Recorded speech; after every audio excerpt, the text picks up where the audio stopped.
नमस्कार मंडळी, ट्रेडिंग फिनमध्ये तुम्हा सर्वांचं स्वागत. मित्रांनो, तुम्ही बघताय की गॅप अप ओपन झाला, बट आपल्याला जी लेवल पाहिजे होती खरेदी करण्यासाठी ती म्हणजे 23,481. ती लेवल का आपल्याला मिळालेलीच नाही. म्हणजे आपण 4 सिनारिओपैकी त्याच्यामध्ये एका सिनारिओमध्ये आपण असं म्हणालो आहे की जर गॅप अप ओपन झाला तर गॅप अप ओपन झाल्यानंतर आपल्याला एक छोटासा इथे एक फॉल मिळू शकतो, करेक्शन मिळू शकतो आणि तिथून मग आपण खरेदी करून जाऊ शकतो. बट आजच्या दिवसामध्ये त्यांनी लो दिलेलाच नाही आहे आपल्याला. आजच्या दिवसामध्ये त्यांनी एकही चान्स आपल्याला 23,481च्या अराउंड दिला नाही आहे. त्याच्यामुळे तुम्ही थंबनेल तर बघतच आहात, आज पण ऑल टाईम हाय. म्हणजे असं किती वेळा निफ्टी ऑल टाईम हाय लावत जाणार आहे की आपल्याला खरेदी करायला मोकाच मिळणार नाही, आपल्याला चान्सच मिळणार नाही. त्यामुळे मार्केटमध्ये तुम्ही बघताय की खूप जास्त बेसच्या कॅन्डल बघा, ह्या बेसिक कॅन्डल त्यांनी बनवलेत का, तर ओन्ली फॉर कन्सोलिडेशन.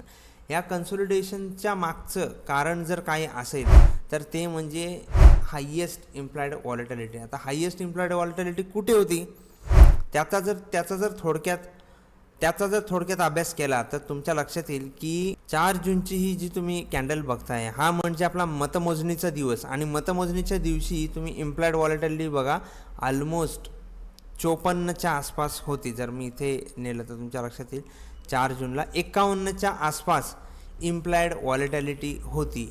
ती कुठून राईज करत आले, साधारण 26 किंवा 25 तारखेच्या आसपास इम्प्लाइड व्हॉलेटिलिटी हाय व्हायला सुरुवात झाली. म्हणजेच काय की आता 4 जूनला एक इव्हेंट आहे.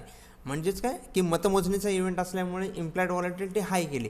इम्प्लाइड व्हॉलेटिलिटी हाय केल्यामुळे झालं काय की जे ऑप्शनचे जे प्रीमियम असतात ना, त्या ऑप्शनचे प्रीमियमसुद्धा काय झाले, प्लस झाले. ऑप्शनचे प्रीमियम प्लस झाल्यामुळे फ्युचर अँड स्पॉट ह्या दोघांच्या मधला जी प्राईज रेंज आहे, या दोघांच्या मधली जी प्राईज रेंज आहे याचा डिफरन्स खूप वाढला. आणि याचा डिफरन्स वाढल्यामुळे जे ऑप्शनचे जे प्रीमियम आहेत ते प्रीमियमसुद्धा हाय झाले. जे काही त्याचे प्रीमियम आहेत ते प्रीमियम एवढे जास्त हाय झालेत, नॉट ओन्ली प्रिव्हियस एक्सपायरी, पुढच्या सगळ्या एक्सपायरीचे जे प्रीमियम आहेत ते खूप हाय झालेले आहेत. हाय झालेले असल्यामुळे, प्लस असल्यामुळे त्यांना डीके करणं खूप महत्त्वाचं आहे. कारण जर डीके केलाच नाही तर फ्युचर आणि स्पॉट याच्यामधला जो डिफरन्स आहे हा कमी होणार नाही. फ्युचर आणि स्पॉटच्या मधला डिफरन्स इन जनरल 100 रुपयाच्या आसपास असतो. किती? 100 रुपयाच्या आसपास. म्हणजे जर निफ्टी पकडून चालू आपण, जर 22,000 चालू असेल, किती? 22,000. जर स्पॉट प्राईज जर 22,000 चालू असेल तर फ्युचर प्राईस ही साधारण 22,100 असली पाहिजे, याच्यावरती नको. पण या इम्प्लाइड व्हॉलेटिलिटीमुळे जो की एकदम पीकला जाऊन बसला होता, त्याच्यामुळे हा जो डिफरन्स होता हा खूप डिफरन्स ह्यूज झाला. एवढा मोठा डिफरन्स झाला की त्याच्यामुळे ऑप्शनचे प्रीमियम जे आहेत ते प्लस झाले. ऑप्शनचे प्रीमियम प्लस झाल्यामुळे मार्केटला कन्सोलिडेट करण्याशिवाय दुसरा पर्याय नाही आहे. कारण ते प्रीमियमच कमी होणार नाही आहेत. आणि जर प्रीमियम कमी केले नाही तर ऑप्शन सेलरला फायदा होणार नाही.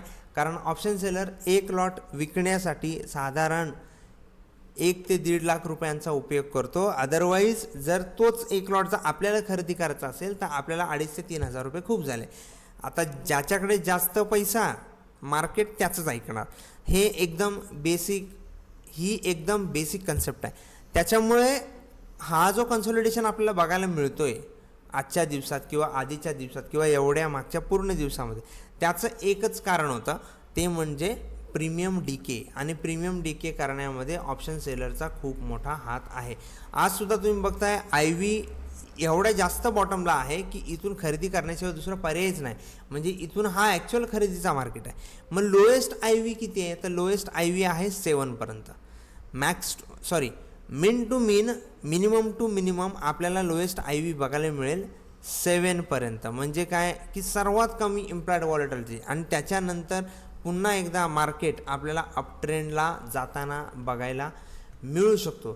त्याच्यामुळे आणि फक्त त्याच्यामुळे आपण सांगितलं होतं की जर गॅप अप ओपन झाला आणि गॅप अप ओपन झाल्यानंतर जर आपल्याला 23,481च्या आसपास जर असा काहीसा सपोर्ट घेताना दिसत असेल तर आपण इथे बाईंगसाठी एंट्री मारू शकतो, खरेदीसाठी आपण एंट्री मारू शकतो. ही आपली एंट्री पॉईंट असू शकते. सो 4 सिनारिओ जे आपण आतापर्यंत डिस्कस केलेले आहेत त्याच्यामध्ये अजूनही कोणताही बदल झालेला नाही आहे. आपल्याला उलट पुन्हा एकदा नवीन ऑल टाईम हाय बघायला मिळतोय. हा ऑल टाईम हाय जर पुन्हा ब्रेक झाला तर पुन्हा एकदा खरेदीचे चान्सेस बघायला मिळतील. कशा प्रकारे, जर ऑल टाईम हायला ब्रेकआउट मिळाला असंच गॅपअपमध्ये तर एक अगेन सपोर्ट घेऊन आपण अपसाईडला एक मोमेंट देऊ शकतो. आणि याच्यामध्येच दुसरा सिनारिओ असा, जर गॅपअप ओपन झाला आणि त्यांनी 23,580च्या आसपास जर खाली क्लोजिंग दिली तर त्याच्यानंतर आपल्याला एक छान असा डाऊन ट्रेंड बघायला मिळू शकतो. कुठपर्यंत, 23,481पर्यंत. पण हे सुद्धा विसरून चालणार नाही की हा त्याने एक कन्सोलिडेशन झोन बनवून ठेवला आहे. त्यामुळे मोस्ट ऑफ द आपल्याला असा ट्रेड मिळण्याचे चान्सेस आहेत. पण जर का तो 23,580च्या आतमध्ये आला तर अगेन कन्सोलिडेशन करायचे चान्सेस आहेत. व्हिडिओ आवडला असेल तर नक्की लाईक करा, शेअर करा, सबस्क्राईब करा, चॅनलमध्ये कमेंट करायला विसरू नका. हा व्हिडिओ तुमच्या मित्रांपर्यंत पोहोचवा जेणेकरून आपल्याला लॉस होता कामा नये.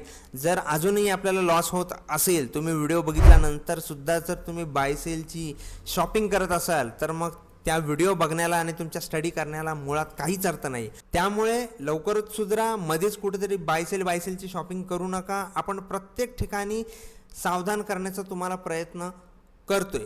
त्यामुळे सावधान राहा, सतर्क राहा. व्हिडिओ आवडला असेल तर नक्की शेअर करा. ट्रेड करत राहा, ॲनालिसिस करत राहा. थँक्यू.